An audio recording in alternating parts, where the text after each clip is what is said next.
FRC 90-90 hip internal rotation lift-offs. Hip internal rotation is often neglected, but it's essential to hip flexion.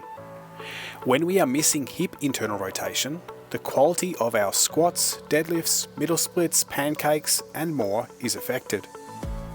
The FRC 90-90 hip internal rotation lift-offs can be used to increase hip internal rotation. However, many people, myself included, find it very difficult to perform this movement seated on the floor. So I will offer some variations at the end of this video. Start by sitting on the floor with the legs in a 90-90 configuration. The front knee is bent at 90 degrees with the shin running parallel to the torso. The back knee is also bent at 90 degrees with the thigh parallel to the torso. I like to place the hands flat on the floor, lock the elbows, and set an upright torso. Next, take a nice deep breath into the belly and create tension throughout the body to limit the movement to the rear hip capsule. From here, push the knee of the rear leg down into the floor before contracting the deep hip internal rotator muscles and lifting the foot off the floor as high as you can.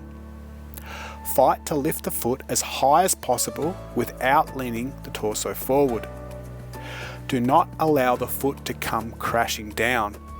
Slowly lower the foot back to the floor under control. Repeat the prescribed reps on both sides.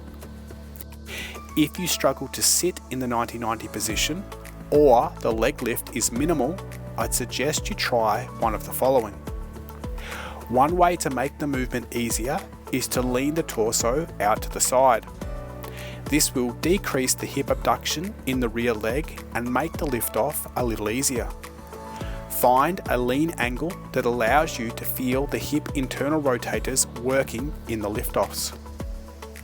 Another option is to place an elevated surface under the hip of the front leg, something soft like a yoga block or an ab mat. Again, this will decrease the hip abduction of the rear leg and make the movement easier. Experiment with the different variations and find what works best for you. The aim is to keep the torso as upright as possible and isolate the hip internal rotators of the rear hip. Like any exercise, consistency is the key. Over time, the hip internal rotation, range of motion, and strength will increase.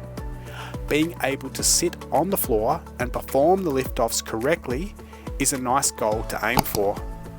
However, this is only part of the journey, as increasing hip internal rotation is critical to hip health.